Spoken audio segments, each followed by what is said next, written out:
All right, so we continue. This is kind of the heart of this unit. Today's lecture is kind of the heart here. This is really what we use. Probably one of the most important laws of the most important law of motion, really, and fairly high up there behind conservation of energy and matter and things like that. But force causes acceleration. Remember, we talked about acceleration in the last unit. What is acceleration? Well, it's that change in motion. There's a change in velocity, the change in speed, change in direction, but a change in motion. That's what acceleration is. What causes it? We didn't worry about that last unit. This unit, we're talking about force. Force causes acceleration. The thing is, you cannot see force. All right? You cannot see the force. If I drop this ball, can you see gravity on this on the block? No. But you can see the result. And the result of a force is acceleration. Okay, so you always see the result of the force, and that's that change in motion on that. And for any non-zero net force will cause acceleration. There, zero net force means zero acceleration, constant velocity. Non-zero net force. And acceleration is directly proportional to the net force applied.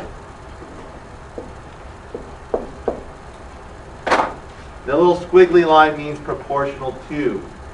What that means is, for any given mass, in other words, if you are pushing your car, you have one person pushing your car because it doesn't want to run, you're going to get one amount of acceleration. But what happens if you had two people to push your car? You're going to get more acceleration. You had three people, you get more acceleration. Of course, if you have two people pushing, all of a sudden one guy says, hey, I got to go, you're going to get less acceleration because now there's just one of you. So as force goes up, acceleration goes up. As force goes down, acceleration goes down for a given amount of mass. All right, anybody need a little more time on this slide?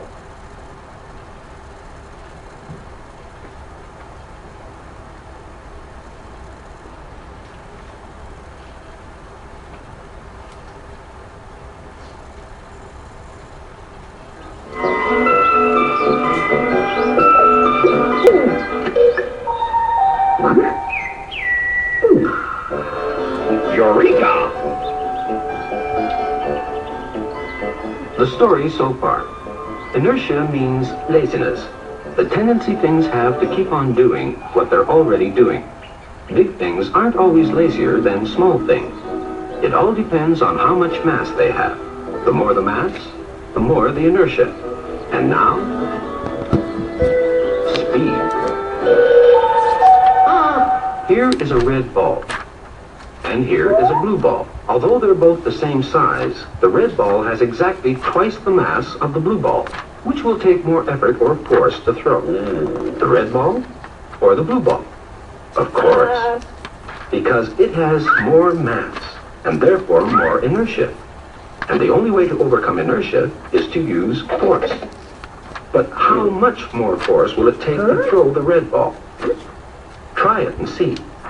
First, the blue ball with 1 kilogram of mass. Then the red ball with 2 kilograms of mass. Exactly twice as much force, as a matter of fact. If you double the mass, you double the force needed to make it move, or to make it stop moving. In other words, if the inertia is doubled, the force needed to overcome it must also be doubled. But what if you pitch the red ball, say at a speed of 20 kilometers an hour, and then pitch the blue ball at twice that speed, at 40 kilometers an hour? Are you still putting twice as much force into pitching the red ball as into pitching the blue ball? Of course not. You'll be putting exactly the same amount of force into pitching both. Why? Because the difficulty of making a thing move not only depends on how much mass it has, but also on the speed at which you want to make it move. Or rather, on how much you want to change its speed. Doubling the mass doubles the force, and doubling the change of speed also doubles the force. Suppose that changing the speed of the blue ball from 0 kilometers an hour to 20 kilometers an hour requires 1 unit of force. Then getting the same ball to go from 0 to 40 kilometers an hour will require 2 units of force. But we also know that it requires twice the force to get the heavier red ball up to the same speed as the lighter blue ball. Therefore, getting the blue ball up to 40 kilometers an hour requires precisely the same amount of force as getting the red ball up to 20 kilometers an hour. Naturally, all this also applies to catching a ball to stopping it moving. It will take as much force to stop the lighter blue ball going at 40 kilometers an hour as to stop the heavier red ball going at half that speed. Force varies with mass and change of speed.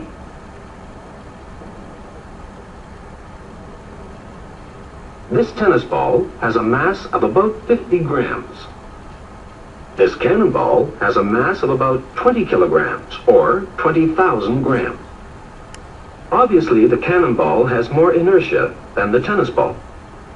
It will take much more force to make it move or to make it stop moving because of its enormous mass. But now look at what effect speed can have. If someone serves the tennis ball at you fast enough, it can knock the racket clean out of your hand. Whereas, if the cannonball dribbled out of the cannon slowly enough, you would be able to catch it quite easily. Stopping something means changing its speed. It can take more force to change the speed of a fast tennis ball than to change the speed of a slow cannonball. Change of speed makes a big difference.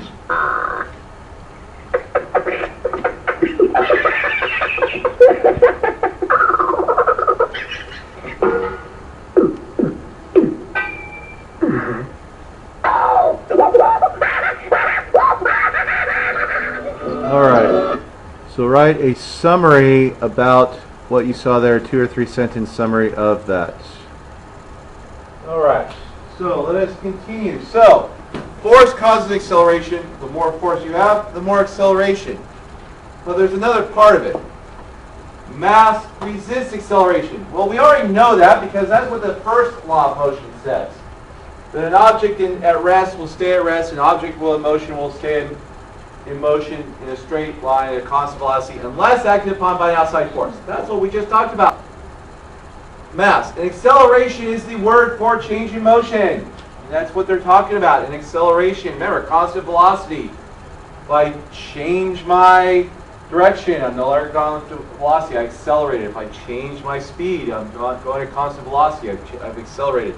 And acceleration is inversely proportional to the mass.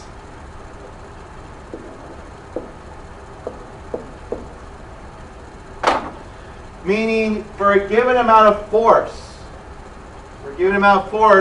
as mass goes up, acceleration is going to go down. As mass goes down, acceleration is going to go up.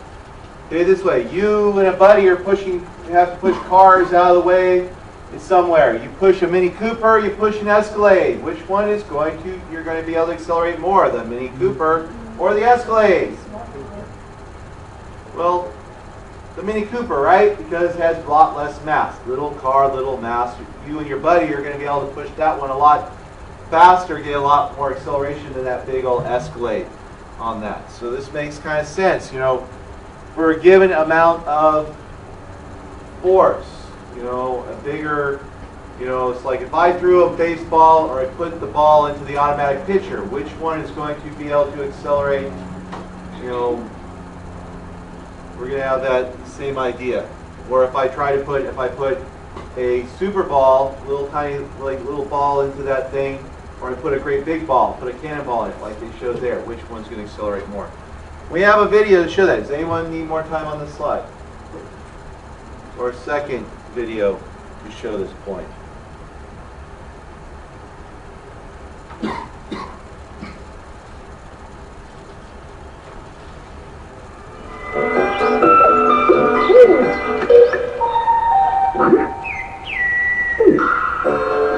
Eureka!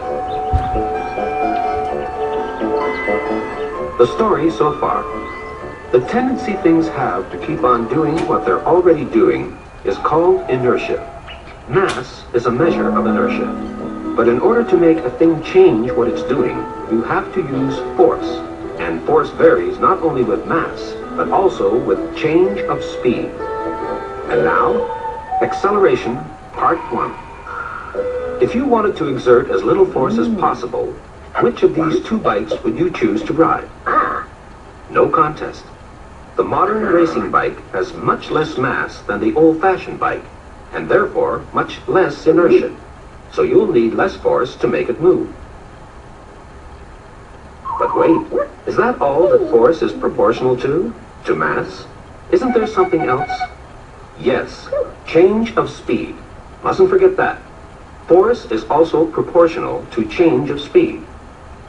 If you want to reduce the force you put into pedaling, you're better to go from 0 to 25 kilometers an hour than to try to zoom up to 50 kilometers an hour. Too easy, you think? Well, go on then. Ride the bike at 25 kilometers an hour. Stop. That wasn't 25 kilometers an hour. You weren't even doing 5 kilometers an hour. That's right. It takes time to reach the speed you want to go at. In the first second you start pedaling, you'll be lucky to get up to 3 kilometers an hour. After the second, you may reach 6. After the third second, 9, and so on. It'll probably take you 8 seconds or so to reach 25 kilometers an hour. Let's look at that again. That's it. Now you're going at your top speed. Is this when you're exerting maximum force? You think so? Well, take your feet off the pedals then. You're hardly losing any speed at all, are you? You're exerting 0 force, and yet if it weren't for the bumpiness of the road and the wind resistance slowing you down, you'd still be going at 25 kilometers an hour. Why? Because of the first rule of physics. Things like to keep on doing what they're already doing. It isn't the speed of 25 kilometers an hour itself that requires effort or force from you. It's getting up to that speed.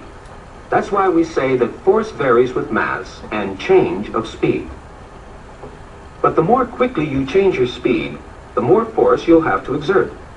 If making your bike go from 0 to 25 kilometers an hour in 8 seconds requires 1 unit of force, then making it go from 0 to 25 kilometers an hour in half that time, in 4 seconds, will require 2 units of force. The thing is, we're not just talking about change of speed, but about an increase of speed in a certain time. In other words, we're talking about rate of change of speed. So we should say that force varies with mass and rate of change of speed. But that's a very long sentence.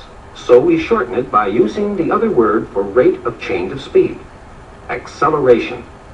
Force varies with mass and acceleration.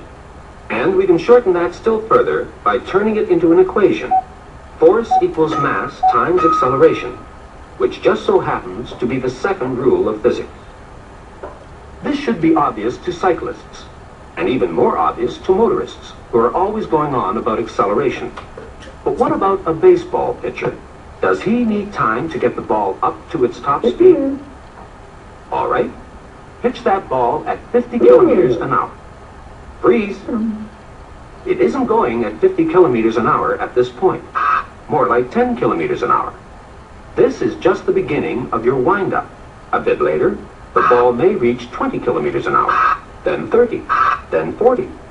But it's only at the last split second as it leaves your hand that it reaches its top speed.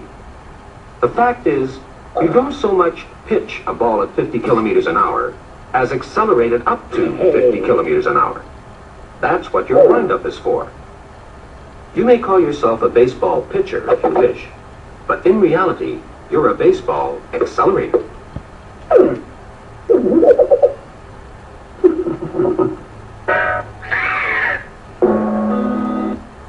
All right, so write a 2 or 3 sentence summary of what they presented there.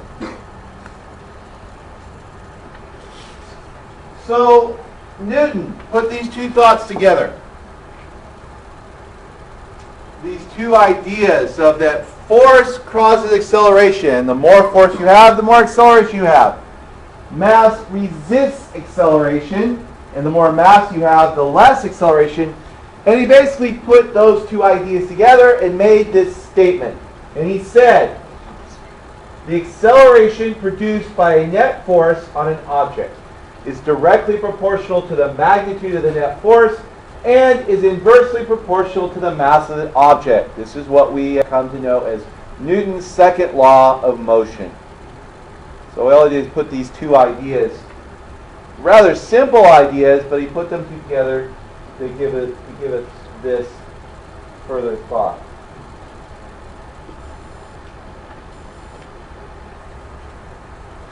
Symbolically, we would say that acceleration is now directly proportional to the force over the mass. In other words, A is like that.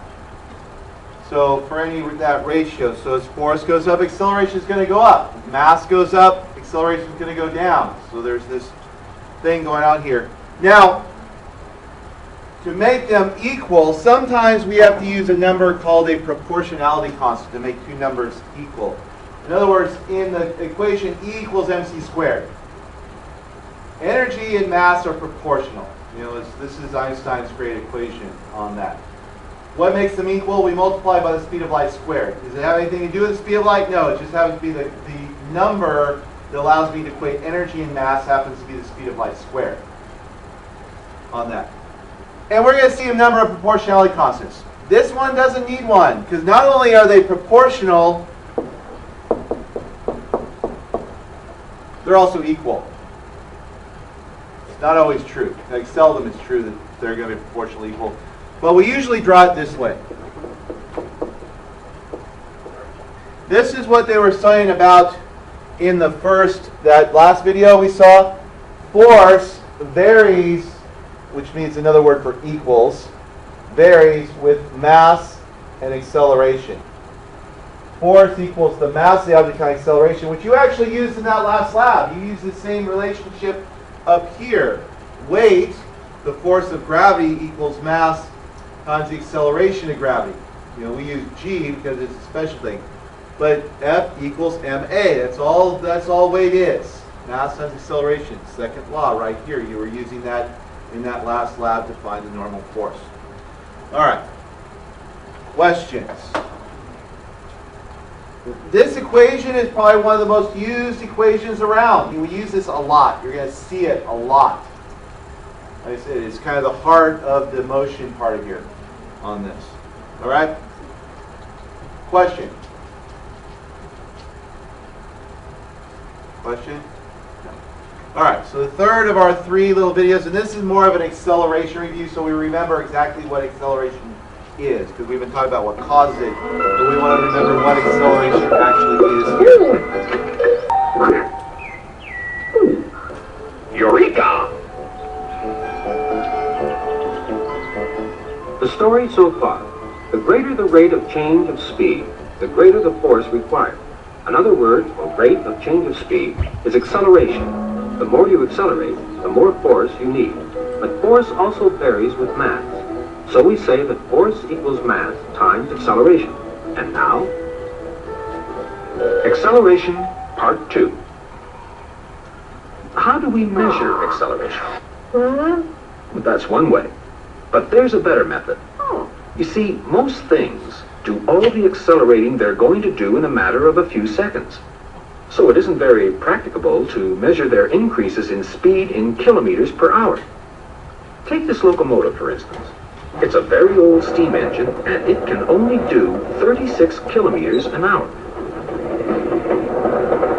But its acceleration is surprisingly good. It can get up to this speed in only 10 seconds. Yes, it is impressive. But can you answer this? How far will it have gone by the end of the first second? Or by the end of 10 seconds? Give up? That's what comes of mixing speed in kilometers per hour with time in seconds. We've got to reduce it all to seconds, and we'd better reduce the kilometers to meters as well while we're at it. The train's top speed is 36 kilometers an hour, which is the same as 36,000 meters in an hour. Since an hour contains 60 minutes, we can divide 36,000 meters by 60 to find out how many meters it goes in 1 minute. Then we divide again by 60 to see how many meters it'll go in 1 second, which comes to 10 meters in 1 second. So we now know that 36 kilometers per hour is the same as 10 meters per second. That means that once the locomotive has reached its top speed, it is covering exactly 10 meters of track every second that goes by, never less and never more. But remember, this is speed, not acceleration. Acceleration means that with every second that passes, the train advances an increasing number of meters, until it's eventually moving at a speed of 10 meters per second. But it didn't start out that way. Ready? You've got 10 seconds in which to attain a speed of 10 meters per second.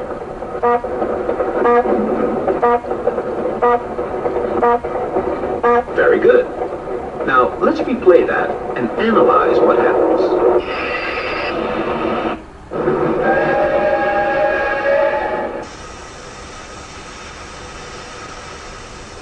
In the first second, you reach a speed of 1 meter per second and cover a small amount of railroad track.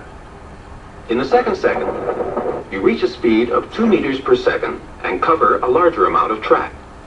In the third second, you're going at 3 meters per second and covering yet a longer stretch of track, and so on until by the end of the 10th second, you're going at a steady speed of 10 meters per second and covering 10 meters of track during every second that passes from then on. Your acceleration is over. But how much was that acceleration exactly? That's right. Your locomotive increased its speed by 1 meter per second, every second. In other words, your acceleration was 1 meter per second, which physicists like to write like this. And that's how you measure acceleration.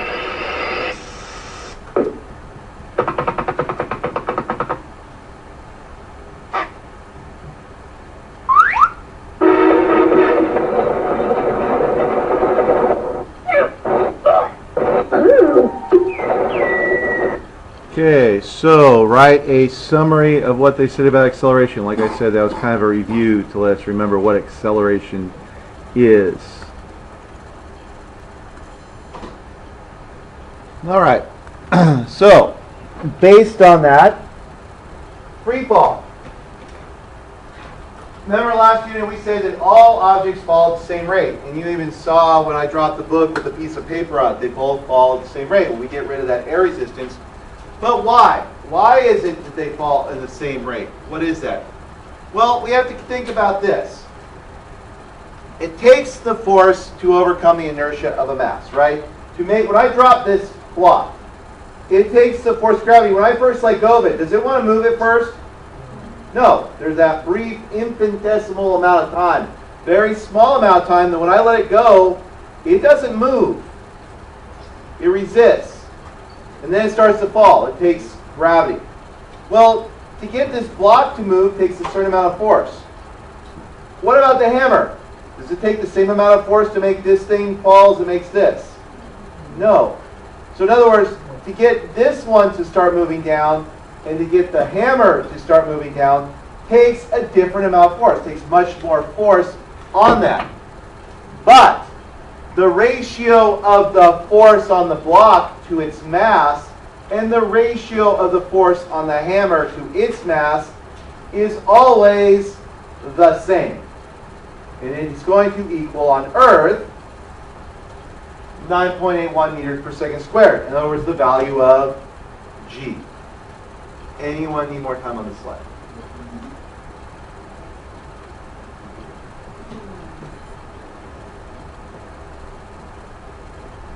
So we get this ratio. So graphically it looks like this. This large rock has a very large force of gravity and divided by its large mass. This small rock has a very small force of gravity. I mean, we call the force of gravity weight. It's the weight of the object.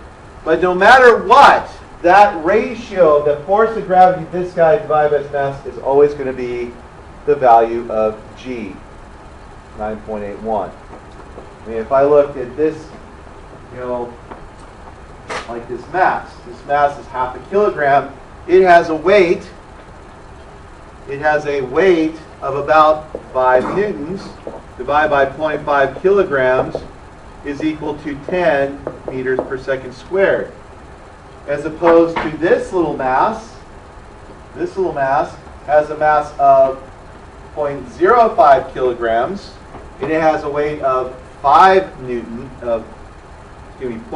newtons, divided by 0.05 kilograms. Again, that still equals 10 meters per second squared. The ratio is the same on that, so that when I drop them, notice that they both hit the ground at the same time. Both of them are going to hit at the same time because they both have the exact same amount of acceleration on them. All right? Because the more massive you are, it takes more force. So it cancels out. Questions? The next time we're going to be doing lab, and we're going to do this lab kind of on the third law, which you are reading about tonight, but we kind of need to talk a little bit about the third law, and we'll come back to some of this other stuff. We need to talk a little bit about Newton's third law. Okay? And we're going to talk about force interactions. Actually, I probably show this little video. I won't show the video. We'll see it later. But force interactions, the thing about forces always occur in pairs. Always in pairs. Even when I had a force here, there were a pair of forces on these objects. You know, there's two forces on everything. Forces occur in pairs. If a hammer and I hit the table, do I put a force on the table? Yes. But my hammer stopped. So was there a force on the hammer too? Yes. The hammer put a force on the table puts a force on the hammer. Two forces involved. The thing is, were both forces on the same object? My hammer put a force on the table put a force on the hammer. Two objects, two forces, one force per object. This is the key here. Do not get this confused. Each object, my hammer got a force, the table got a force. They did not get the same force. Yes? We're getting to that. Yes, they are equal. Equal and opposite. Equal and opposite. Anybody need more time on this slide?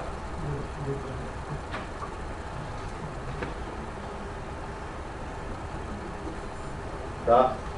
So, Newton's third law of motion says when one object places an action force, that would be me hitting the table, puts an action force on a second object, the second is going to place an equal but opposite reaction force on the first. I put a certain amount of force on the table, downward. So my force is downward on the table. The table put an upward force on the hammer.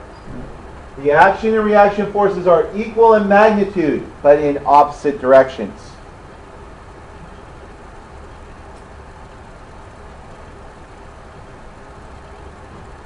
And we're going to this because the underlying concept of our lab next time really is the third law. It really is a third law lab. Anyone need more time?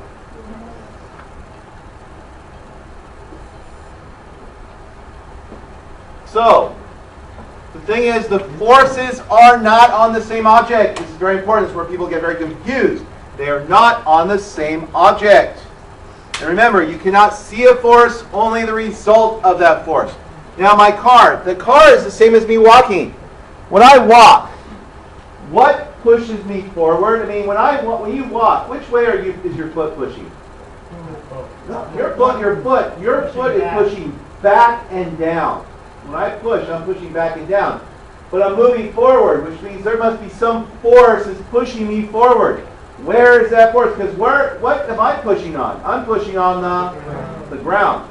It's the ground that pushes me forward. The ground is pushing me forward on that. Same with your car. Your car tire pushes on the road, but it's pushing backwards. It's the road that pushes you forward. I mean, it is very important. It's like in track, how much force can you go in there? Like the field house at Navy, built on concrete. The indoor track is built on concrete. Great for sprinters. Great place for sprinters. They get great times. Sprinters love our field house. Go to someplace like Princeton. At Princeton, the field house track is overlaid on hardwood. Hardwood flexes some. Does not push back as hard. So although they still try to push in, some of that doesn't push back as hard. They can't put as much force into it, so they don't go as fast. It's not a great place for runners, for sprinters especially. You know, Princeton, they don't have that great a time. It's like a piece of paper. I can only put if I have the piece of paper. How hard can I hit the paper? Can I hit that paper very hard? No, because it can't push back on me very hard. I mean, if you hit a piece of paper, are you going to hurt your hand? No, because you cannot put very much force in, so it's not going to put force in. But if I did the same thing to the wall, is that going to hurt? Yeah, because the wall can return a lot of force, I can put a lot of force into it. Remember, it's not me hitting the wall that's hurting, it's when the wall hits back. On that. Well, that's a whole different thing. Now, this is very important here. This is what your lab is about next time, about like the rocket. Now, the rocket. Does a rocket push on the air? And the answer is no. Because if that was true, could a rocket work in space? No. So it must push on something else. Just from that thought, a rocket cannot push on air because it would not work in space where there is no air. The rocket actually pushes on the gas. Your rocket engine accelerates gas out this direction. The gas pushes on the rocket in the opposite direction. This is what you are going to do in your next lab as you're making little rockets. They have to go upward. But the thing is, whatever direction the engine pushes the rocket's going to go in the opposite direction. So if my rocket is going up that direction, my thing is going to go that direction. Even with the Earth. You want to see me move the Earth? I'm going to move the Earth. Watch, feel. You feel it? I move the Earth. I did. Because no matter what, I can move the Earth this way too. Now the thing is, you think, okay, the Earth, I understand gravity pulls this down, right? But that's the action force. What's the reaction? This little mass is pulling up on the Earth with exactly the same amount of force. Why is it I do not feel the Earth move? Well, let's think. I have a very small mass with a lot of force on it, relative force. I have the Earth, which has a very large amount of mass with the exact same amount of force. So think about what's the acceleration to be? Very, very small. Basically, to the point where even friction will not allow it to move at all. You know, even if every living thing on the face of the Earth, if we all got up and we all jumped at the same time, still wouldn't do anything. It might. No, it won't. The amount of living material on the face of the Earth is infinitesimally small compared to the mass of the Earth. Everything living on the face of the Earth is infinitesimally small compared to what's even the crust of the Earth. You have to keep in mind the solid parts of the Earth that we live on. If we use an apple as a model, the thickness of the skin on an apple to the apple is much, much, much thicker than the crust of the Earth compared to the Earth. At thickest, the crust of the Earth is only 150 miles thick. That's the thickest place in the crust. The thinnest place is like 5 miles compared to a diameter of over 6,000. Very, very thin crust. All right, so that's what they're getting here. And that's where we're going to stop today. So write your summaries while I get the video ready on this.